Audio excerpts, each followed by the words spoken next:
Bien, pues nos quedamos en la última clase analizando un poquito lo de transferencia de calor.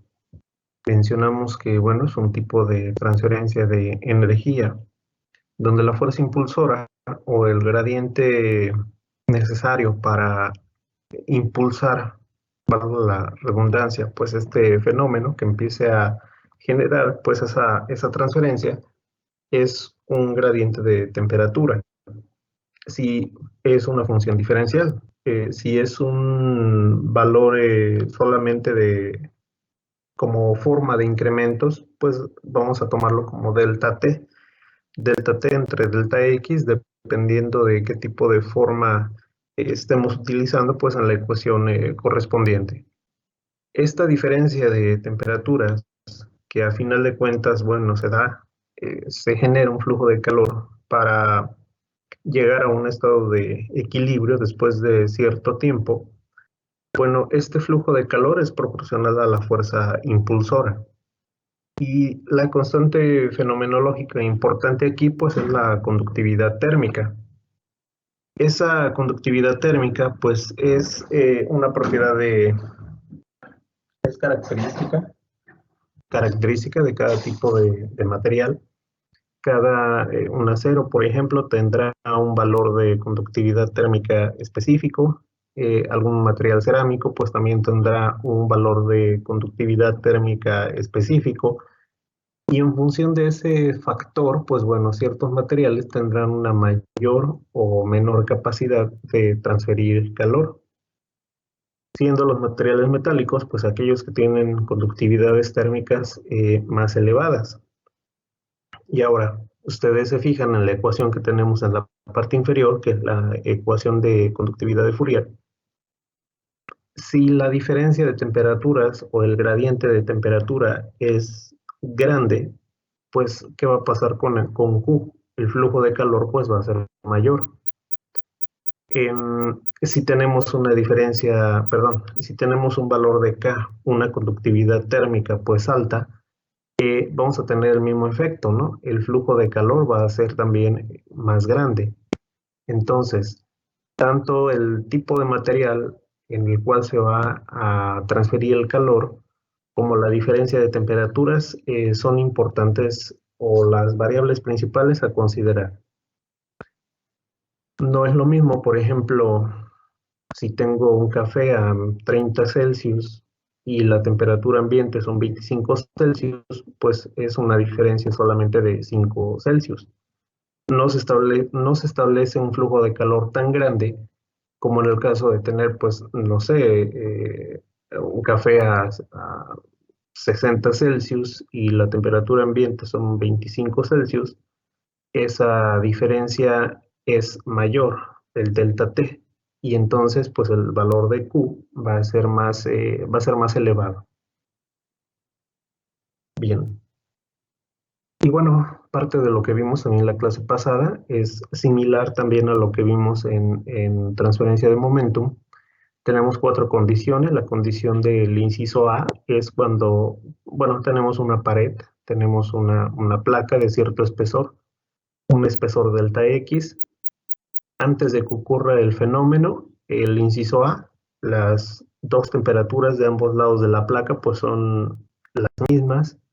No hay ningún flujo de calor debido a que pues ese factor de delta T pues es igual a cero.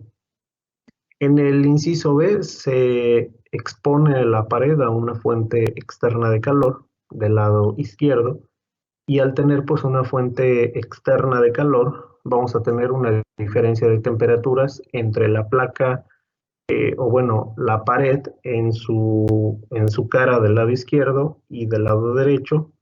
Ya las temperaturas pues son diferentes. Se establece un gradiente de temperatura, delta T sobre delta X, y bueno, en el inciso C, instantes justo después de iniciado el fenómeno, tiempos cortitos, se va a establecer un estado transitorio, donde, como tenemos en la figura, la temperatura es una función de la distancia o del espesor, en este caso de la placa, y es función del tiempo. Estamos hablando de un estado transitorio. ¿Qué va a pasar con el flujo? Sí, vamos a tener un flujo de calor, pero ese flujo no va a ser constante. ¿Vale? Por aquí podemos establecer un flujo de calor, un valor de Q no constante.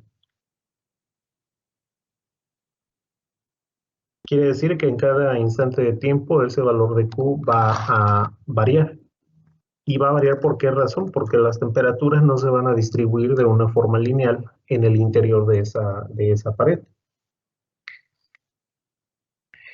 Estamos hablando de tiempos cortos. Ahora, nuevamente, no podemos establecer hasta qué tiempo exista la transición, ¿no? De un estado transitorio a un estado estable. Pueden ser tiempos de segundos, por ejemplo, o se puede establecer ese cambio de estado transitorio a estado estable en tiempos muy largos, o sea, me refiero a horas incluso, puede ser.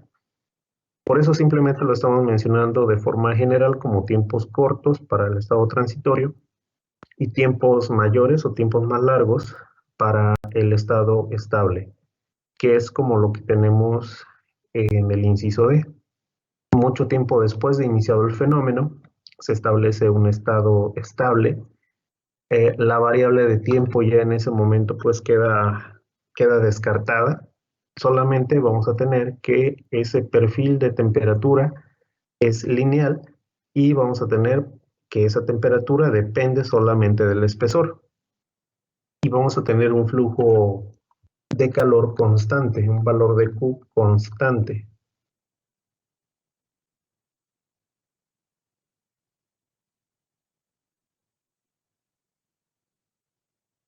Bien, y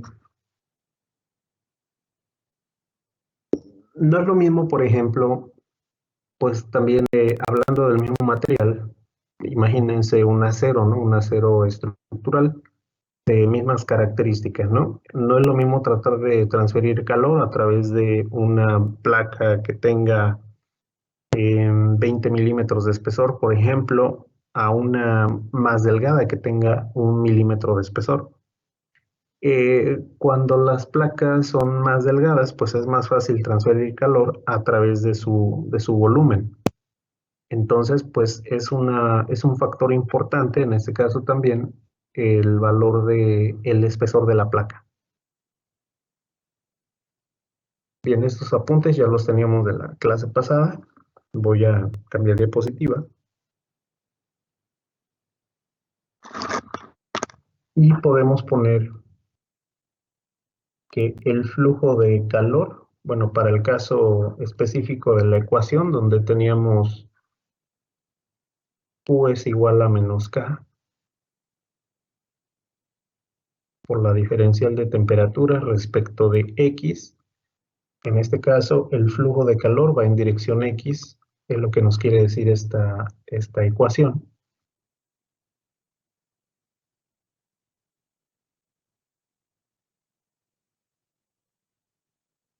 El flujo de calor va en dirección X.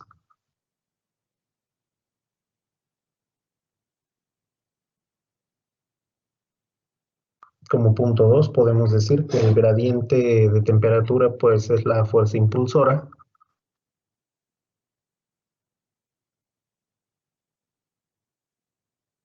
Delta T sobre delta X es la fuerza impulsora.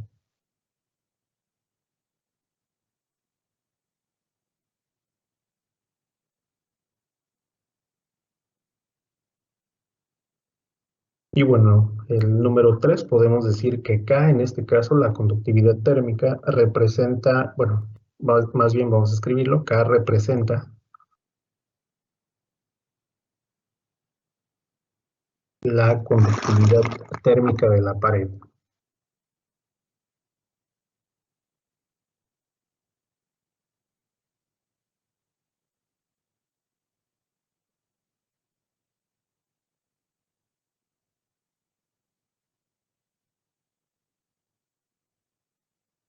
Y bueno, de esa misma ecuación, si el valor de K es alto o se incrementa, ¿qué va a pasar con el flujo de calor?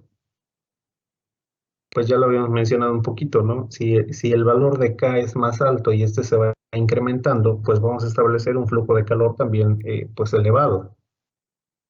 Vamos a poner a Q, vamos a ponerle una flechita aquí que indica, bueno, que si se incrementa K, pues también se va a incrementar el valor de Q. Si se incrementa, bueno, aquí lo voy a poner como incrementos, como tal, como delta T. Si delta T es mayor, es grande, si tenemos un incremento muy grande, ¿qué va a pasar con el flujo de calor? Pues también se va a incrementar. Vamos a tener un flujo de calor más grande, con una mayor magnitud. Y por el contrario, ¿qué sucede cuando se incrementa el valor de delta X? En este caso, el espesor de la pared. Cuando se incrementa el espesor de la pared, pues al contrario, vamos a tener una reducción o una caída en el flujo de calor.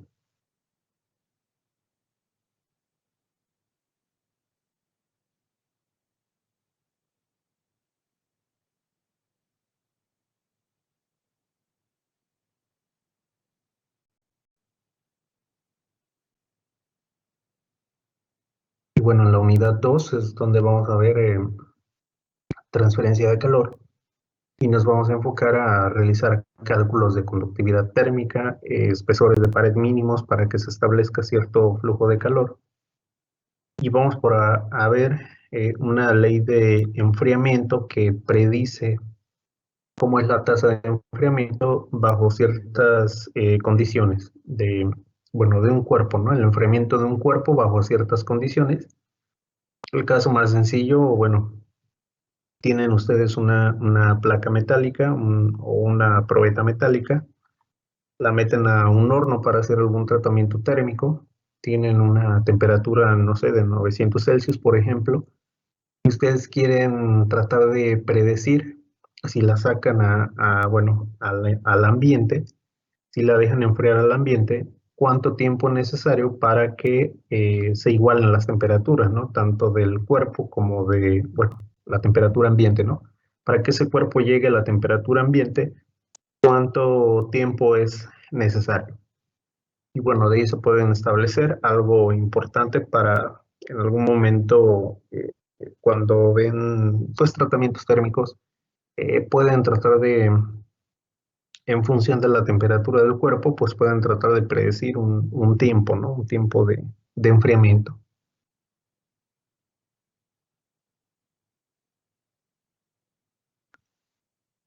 Bien. Y bueno, hay otros factores, le vamos a poner aquí, factores que influyen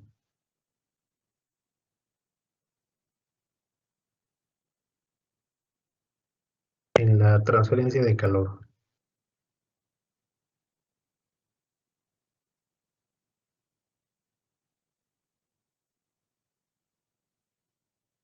Bien, ¿qué va a influir? La conductividad térmica. Va a influir la densidad del material y va a influir también la, el calor específico de cada material o la capacidad calorífica de cierto material. Algo similar a lo que ocurrió entre la relación de la viscosidad dinámica y la viscosidad cinemática. Si bien la viscosidad dinámica es la que viene representada en la ecuación de viscosidad de Newton, pero si consideramos otros factores, pues bueno, podemos llegar a determinar más bien el concepto de viscosidad de cinemática, donde ya viene implícito, o bueno, más bien la viscosidad dinámica, viene implícito el efecto de la densidad del material. Y en el caso de la viscosidad dinámica, perdón, de la viscosidad cinemática no. la viscosidad cinemática solamente tiene unidades de metro cuadrado sobre segundo, cosa que la viscosidad dinámica no tiene, sino más bien la viscosidad dinámica pues ya son unidades de pascales por segundo. Ya tiene que ver un efecto, como el nombre lo indica, dinámico, en el cual pues ya se tiene que tomar en consideración la, la facilidad, digamos, del fluido a que éste se pueda deformar. Bueno, algo similar pues también va a ocurrir aquí en transferencia de calor. Tenemos por ahí conductividad térmica, pero vamos a meter otro concepto llamado difusividad térmica. Esa difusividad térmica también va a ser como una medición de qué tan rápido puedo transferir calor, pero en función de un área.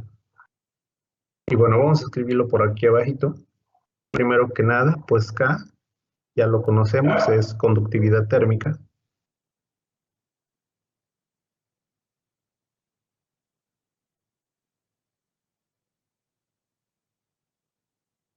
Y tiene unidades de joules sobre Kelvin metro segundo.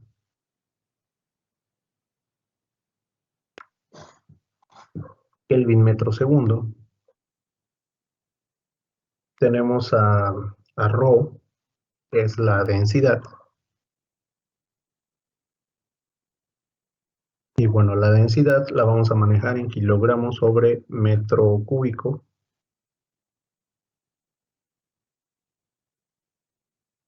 Cp, calor específico.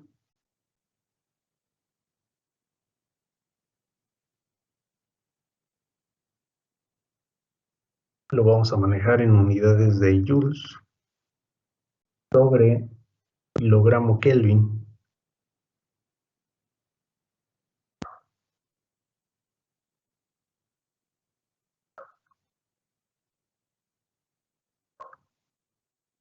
Bien, y bueno, ¿cómo se van a relacionar estos factores? Lo voy a poner aquí abajito. Estos factores se relacionan con la siguiente ecuación.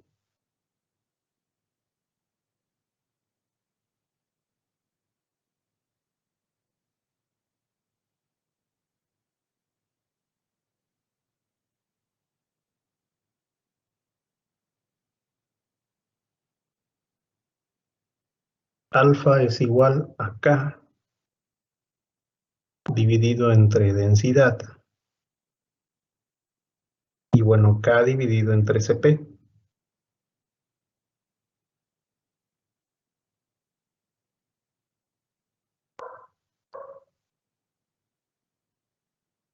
Y bueno, a este valor de alfa lo vamos a conocer como difusividad térmica.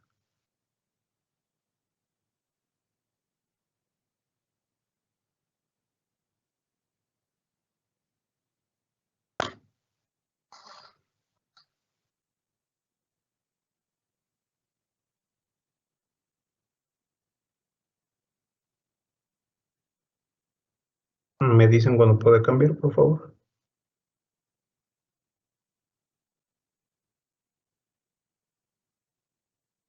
Un momento, por favor. Muy bien.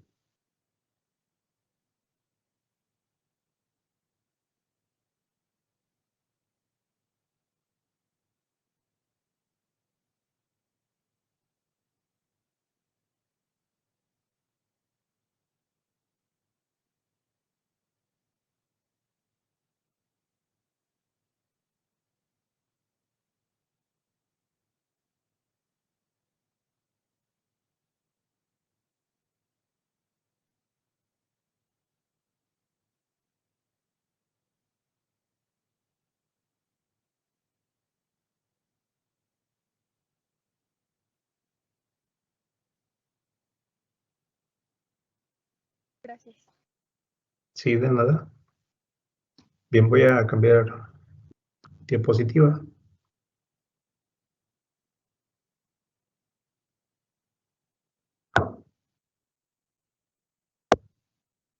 Bien, y vamos a escribir la ecuación.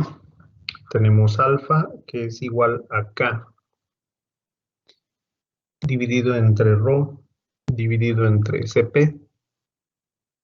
Eso es lo mismo que yo represente alfa igual a K por ρ a la menos 1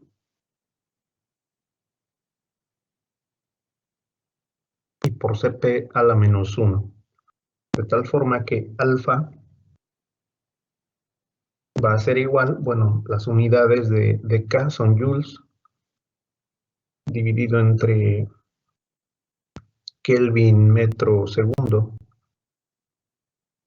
que va a multiplicar las unidades bueno, las unidades inversas de la densidad, que en este caso sería metro cúbico dividido entre kilogramo,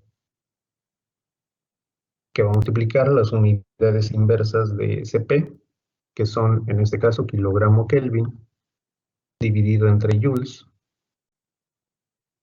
y de aquí vamos a cancelar joules, vamos a cancelar joules, vamos a cancelar Kelvin, vamos a cancelar Kelvin, kilogramos, kilogramos, y vamos a dividir, más bien metro cúbico entre metro, vamos a tener metro cuadrado, y bueno, dividido sobre segundo. Estas son las unidades de la difusividad térmica.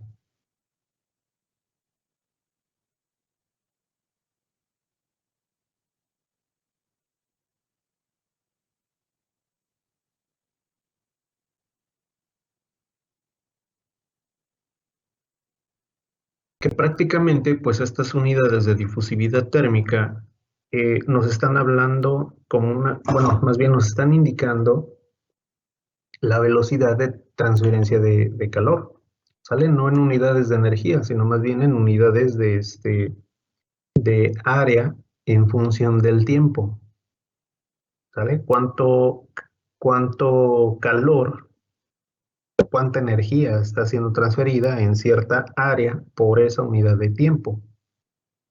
Y podemos hacer pues una especie de comparativo, ¿no? Entre transferencia de momentum. Ya habíamos indicado que en transferencia de momentum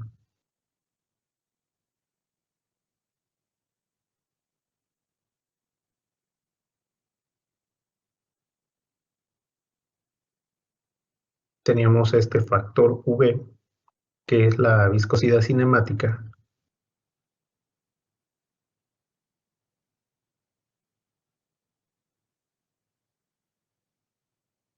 y que tiene unidades de metro cuadrado sobre segundo, en donde prácticamente este factor pues nos indica la velocidad de transferencia de momentum, ¿sale? No como tal la viscosidad del fluido, sino más bien qué tan rápido estoy transfiriendo de momentum también en una sección de área pues transversal en función del tiempo,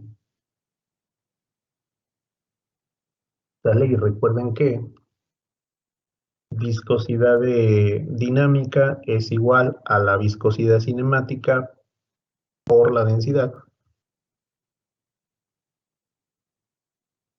Y ya cuando hablamos de la ley de viscosidad de Newton,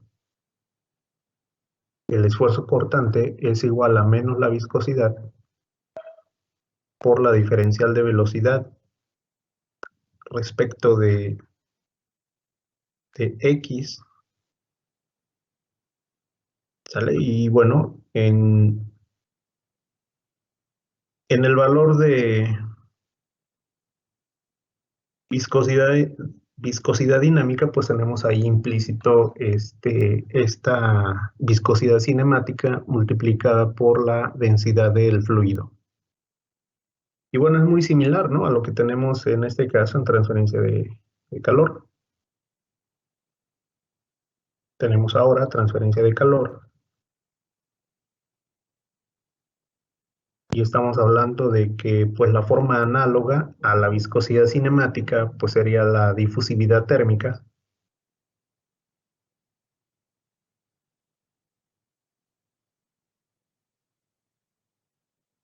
Y bueno, tiene las mismas unidades, metro cuadrado sobre segundo.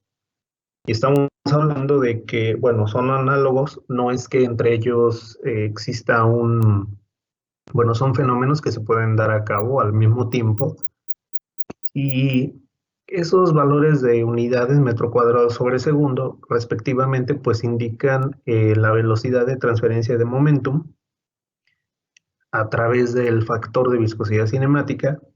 Y bueno, en el caso de transferencia de calor, ese factor de metro cuadrado sobre segundo, pues significa la velocidad de transferencia de calor a través del factor de la difusividad térmica. Y bueno, como ya mencionamos, bueno, si despejamos K de esta ecuación de la parte superior, K va a ser igual a la difusividad térmica por la densidad por Cp. Y bueno, al momento de escribir la ecuación de calor de Fourier, Q va a ser igual a menos K por la diferencial de temperatura respecto de X. De igual forma, pues tenemos implícito en la ecuación, tenemos implícito pues este factor, ¿no? El factor de difusividad térmica.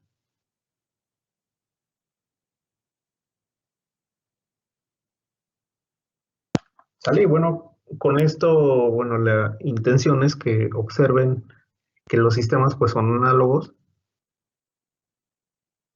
Tenemos factores similares y bueno, aprendiendo pues prácticamente un tipo de fenómeno de transporte, podemos fácilmente pues tratar de analizar los demás. Y bueno, vamos a ponerle aquí que este sistema es análogo.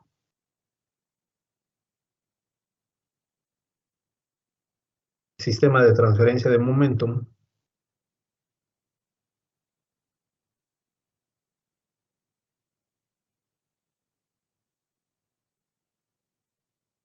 análogo a transferencia de calor.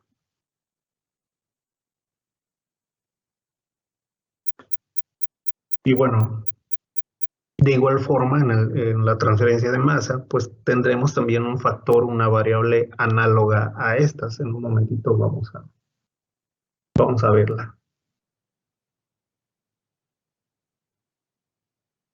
Me dicen cuándo puede cambiar.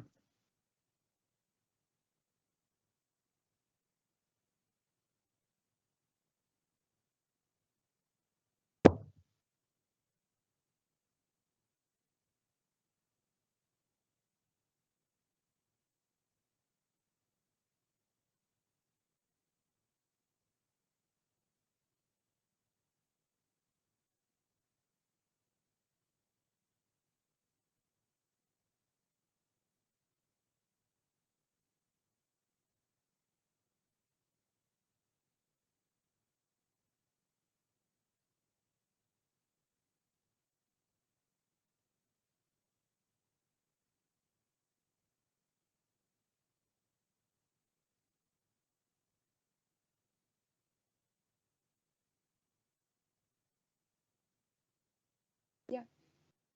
Muy bien.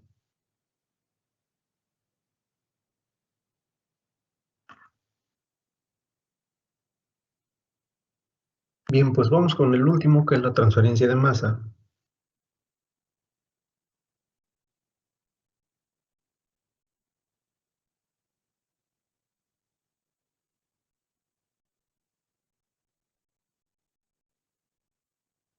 Y bueno, en esta transferencia de masa, pues vamos a encontrar conceptos como difusión. Difusión en el contexto general, pues es transmitir, ¿no? Alguna información, por ejemplo, cuando hablamos de un medio difusivo, hablando del contexto coloquial, pues hablamos de transferir alguna noticia, ¿no? En un medio impreso, etcétera, en algún libro, en televisión, radio. Y bueno, difusión pues tiene ese concepto, ¿no? De transferir algo. Podemos hablar de difusión de momentum, podemos hablar de difusión de calor, y podemos hablar de difusión de masa. A final de cuentas, pues ese concepto de difusión pues viene implícito, digamos, en los tres fenómenos de transporte. Sin embargo, lo vamos a manejar cuando hablemos de difusión, no nos vamos a referir a los tres fenómenos de forma general, sino más bien, cuando hablemos de difusión, nos vamos a referir específicamente a la transferencia de masa. Entonces, vamos a hablar de difusividad.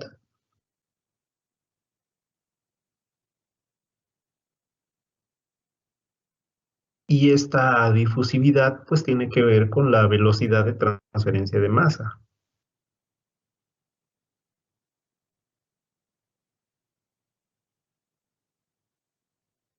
Velocidad de transferencia.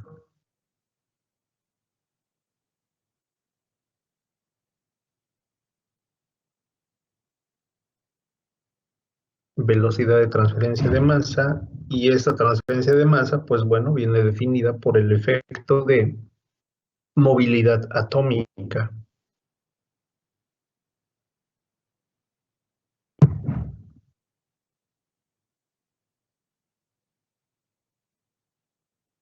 ¿Sale? A final de cuentas, pues nos vamos a referir a ese fenómeno de movimiento de los átomos.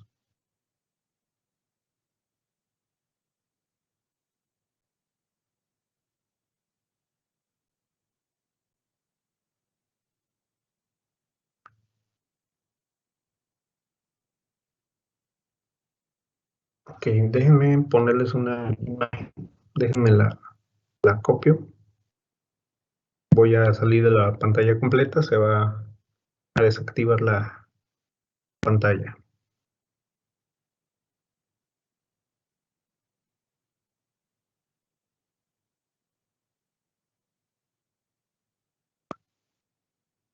Un momento.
Bien, un segundito.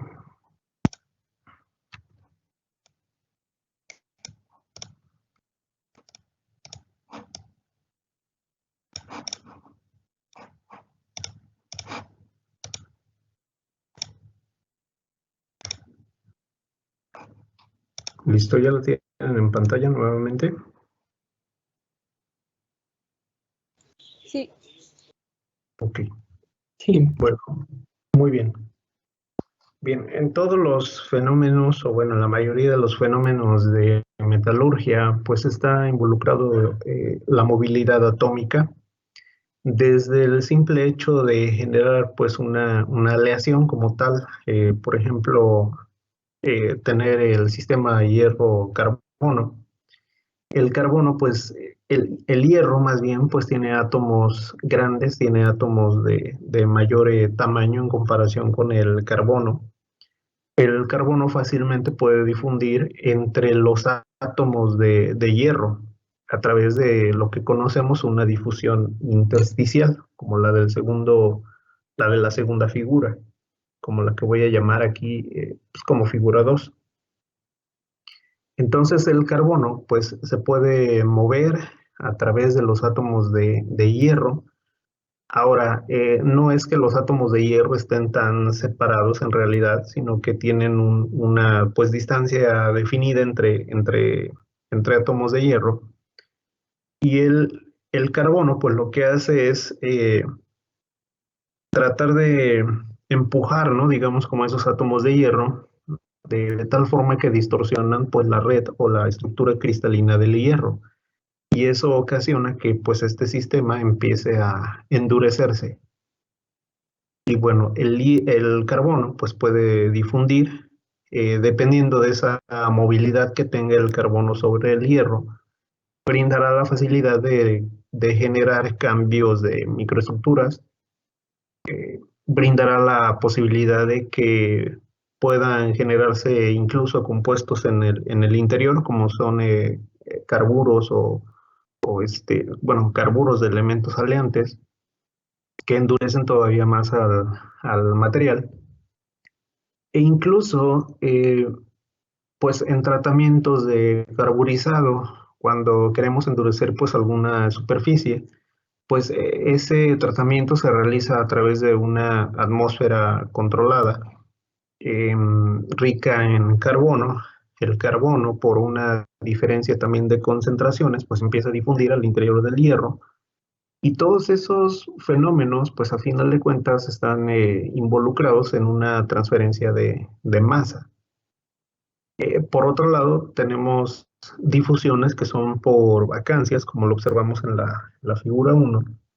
Y esa difusión por vacancias, pues prácticamente quiere decir que átomos de diferente naturaleza ocupan espacios disponibles que recuerden que la red cristalina, por ejemplo, de un material metálico, pues no es perfecta.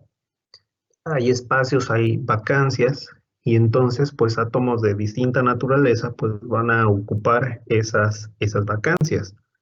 Y entonces, los dos mecanismos principales que podemos observar son difusión por vacancias, como en el caso 1, o difusión intersticial.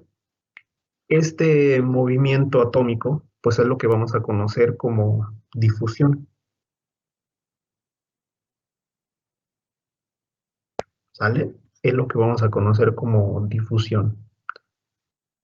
¿Qué vamos a tener? Vamos a tener un componente A y vamos a tener un componente B. ¿Sale? Difusión podemos decir que es la transferencia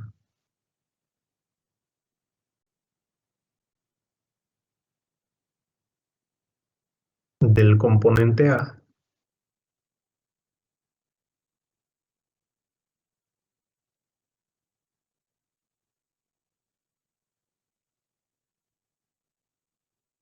través del medio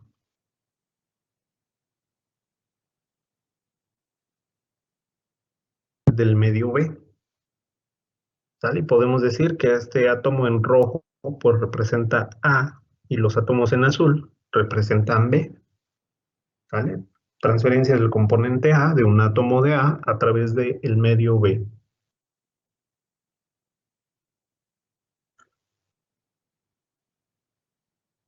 Y vamos a tener un concepto que es el coeficiente de difusión.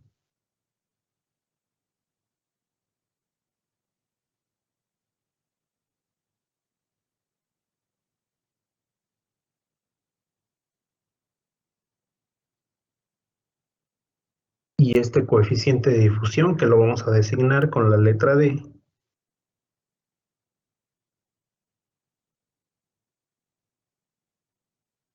determina qué tan rápido se mueve A sobre B.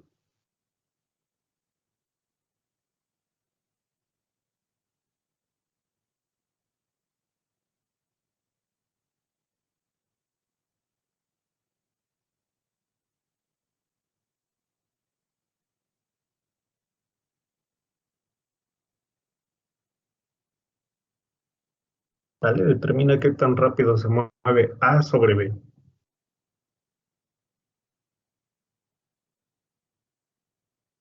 Y bueno, resulta que este coeficiente de difusión D tiene unidades de metro cuadrado sobre segundo. ¿Vale? ¿Qué tan rápido voy a mover materia? ¿O qué tan rápido voy a mover A sobre un sistema B? En función de un área también y en función del tiempo. Y bueno, ya mencionamos que la ley que rige este fenómeno es en este caso sería la primera ley de Fick. Y aquí el flujo lo vamos a designar como tal, como J. Aquí no vamos a hacer un cambio de variable. J, flujo de masa, es igual a menos D por la diferencial de concentración respecto de X.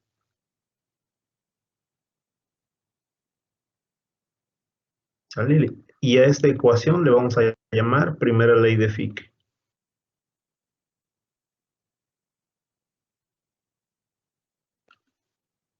¿Qué mide la ley de Fick? Pues bueno, va a determinar el flujo de masa o de transferencia de masa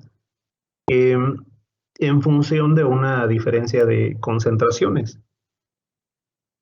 Para tener esa movilidad necesitamos una diferencia de concentraciones, al igual que con la diferencia de temperaturas o diferencia de velocidades para los respectivos, las respectivas transferencias que vimos con anterioridad.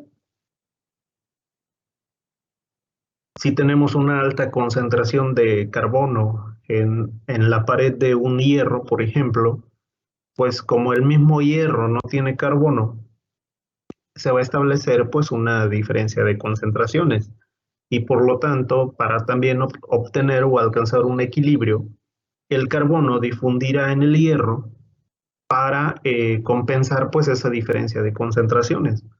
Vamos a tener una movilidad del carbono sobre el hierro. ¿Vale? Y aquí depende mucho qué tan rápido se va a mover el carbono sobre el hierro, determinado por el coeficiente de difusión.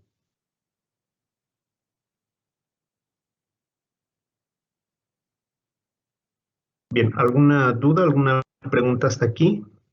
Vamos a dejarle aquí porque lo siguiente es, bueno, los mismos 4 esquemas para definir el estado estable, el estado transitorio, etcétera. Ese yo creo que lo explicamos mañana para que no nos corte la explicación a media, bueno, cuando termine la hora.